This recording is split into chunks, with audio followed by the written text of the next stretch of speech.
with the crazies and the evil people who are running the show right now. Maria, I thank you for your call, and I thank you for your family's story and testimony. That's part of what America's greatness is demonstrated by. It's just too bad that our children and grandchildren are not going to have any relationship to that, because government to them is what gives them their thing that looks like a credit card that they can walk around and buy stuff with, called EBT. That's what government means to people now. What do you give me? What do you give me? Where do we get off feeling entitled for the government to give us stuff? And by the way, you know that the government doesn't have anything, right? We do know this, right? I feel like every 3 months I got to come back and do the same talk again, but we do understand that there is no money that is just sitting in the government. Every dollar that the government spends is something that you or I or our neighbor or the person down the street from us earned, worked for, sweat with the sweat of their brow to achieve, to get. And you think it's all cool to run your ghetto potty mouth through Harlem, flashing your EBT card, making obscene videos, talking about, how you're gonna show the world how great you are because you got your EBT, you got your EBT. You should just sometime when you really have nothing to do, go to YouTube and watch some of this stuff. Friends, I'm not saying America's going to be that someday. I'm saying that's what we are. That's what we are.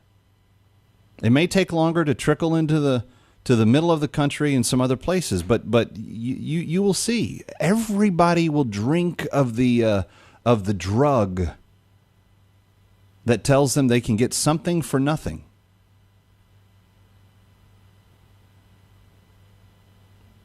And people got elected by telling people not to pay attention to substance, just to vote for people on emotion or good feelings or race or any number of other things. Never telling them what they're actually going to do.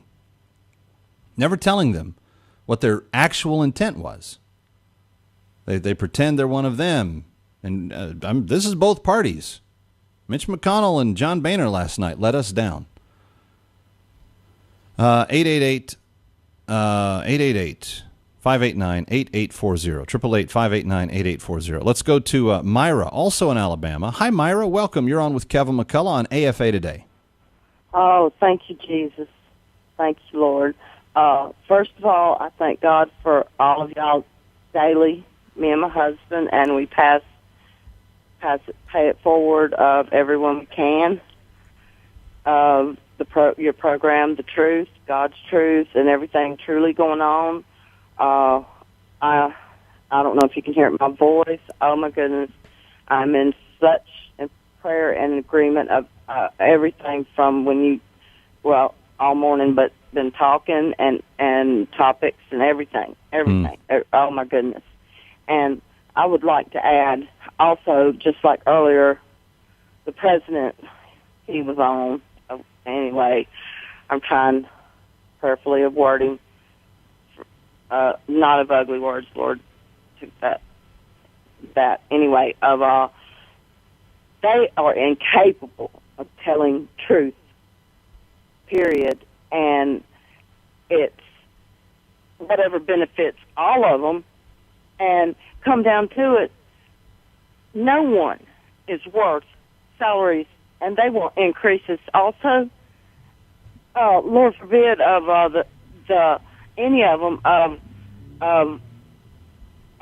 like even half living your means, and of thankfulness, God, because all is God. Because we are, and I know many, and considered 165% below the poverty line. And thankful for when we have sandwiches, whatever, and all. And as far as corporations, I used to manage Family Dollar, and I do know exactly what you said about that and all, and everything, and just government, president, all the way down, and even to other areas.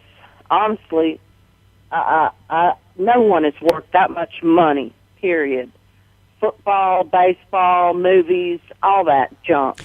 Myra, what you're talking about, and I really appreciate your spirit because you're talking about things from firsthand knowledge, but you're also you're grieved. You see where things are at, and you're right. Our priorities are all been out of shape, and there has been a seismic adjustment in the psyche of the average America, where people are not fulfilling the most basic of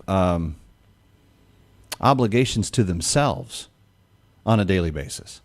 When we become a nation of takers instead of a nation of producers, the nation is doomed, because the few producers that are left will stop producing because they will see that there's no need to, there's no benefit to. Taking is all that's necessary. And this is big worldview kind of stuff, but it's not the stuff that we're teaching our kids. I'm teaching my kids this, but as a whole, our nation is not teaching our children. We're not teaching them how to use money. We're not teaching them how to respect one another. We're not teaching them how to honor one another. And that's where all this starts. We have to have some form of biblical truth that nestles in and says, you will not shake this off. And one of those truths is we're supposed to be responsible for ourselves. 2 Thessalonians 3:10. For even when we were with you, this is Paul, it says, we gave you this rule: the one who is unwilling to work should not eat, according to the NIV. That was the rule. If you wanted to be part of the church, you didn't take advantage of people. You didn't go around and say, oh, I'm a Christian, you're supposed to pay my way. Or, oh, I'm Jewish, you're supposed to pay my way. No, if you were a follower of Christ, if you were one of the people that Paul was talking to at the church in Thessalonica, you were supposed to work.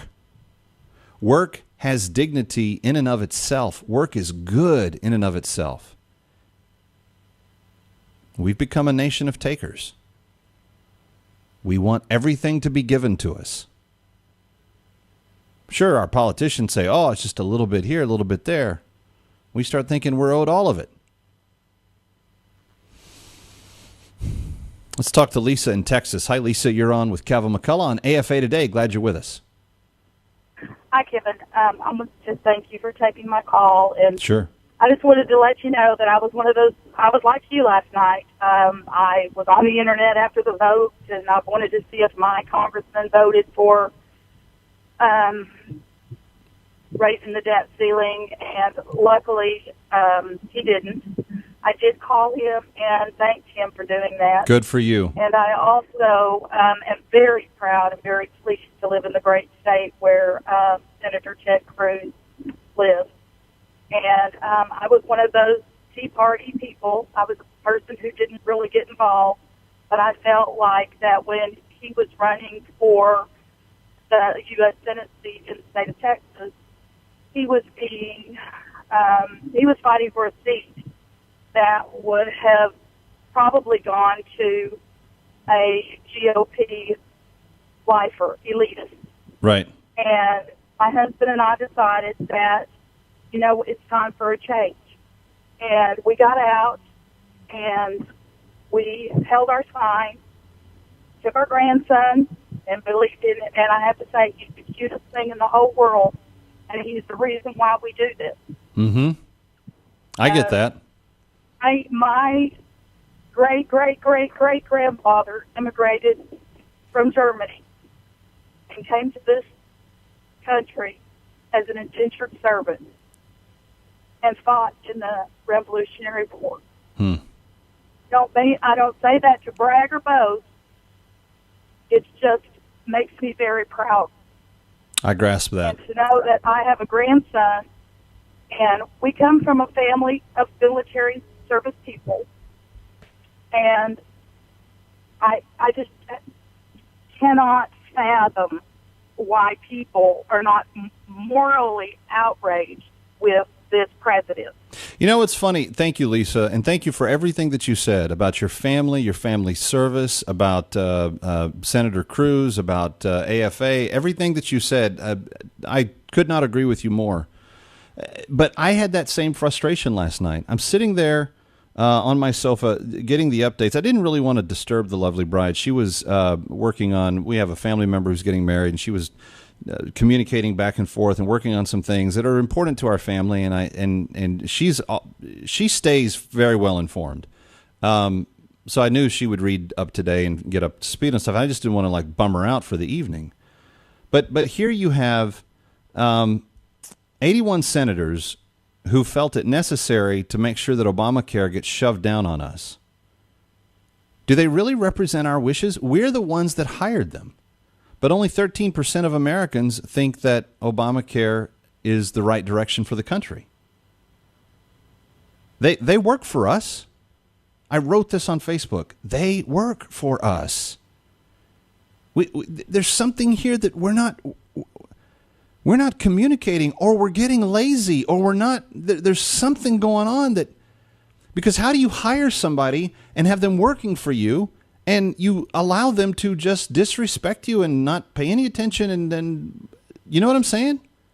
How does that happen? It's like you hire them, they come in on the first day of work, and they light the place on fire. Do they get to keep their job? Yeah, I don't think so. I said last night, it's obvious that America wants a government to give everything to us instead of being able to care for oneself. And friends, there's a slavery in that thought. That's a slavery mentality. Oh, please, great government, give me just give me what I can get for free. Please, great government. There's no accomplishment in that. There's no confidence. There's no feeling of God working through you. There's none of that. You're a slave. You're a slave to someone else, to the government, to their whims. But here for the last 5 years, freedoms have been diminishing. Now veterans get disrespected. The feds are usurping the rights by the minute. Yesterday, Todd Starnes on this broadcast basically demonstrated that the U.S. Army is lying to the press and to the people and to the world about AFA, and lying when asked about it by the press. What I'm really concerned about is that one day we're just going to wake up and we're going to wonder where all of our liberties went. And sadly, friends, at that point in time, we're going to only have ourselves to blame. Here's what it's like. And I want you to zero in on this, because this is what last night, this is the perfect analogy for last night. Where we are in America right now is basically akin to shooting yourself in the foot and trying to blame the one who tried to caution you on where it was pointed for the injury. Think about that. We've shot ourselves in the foot, but instead of saying, hey, I shouldn't shoot myself in the foot anymore, we want to blame the person who tried to tell us, hey, don't point the gun to your foot. Pretty incredible when you think about it. I'm Kevin McCullough. More reaction to yesterday, all things political. Brian Fisher will carry you through the next couple of hours on AFR Talk. I'm Kevin McCullough. This is AFA Today on Facebook at afatoday.com. Just go to afatoday.com and join the conversation. See you next time.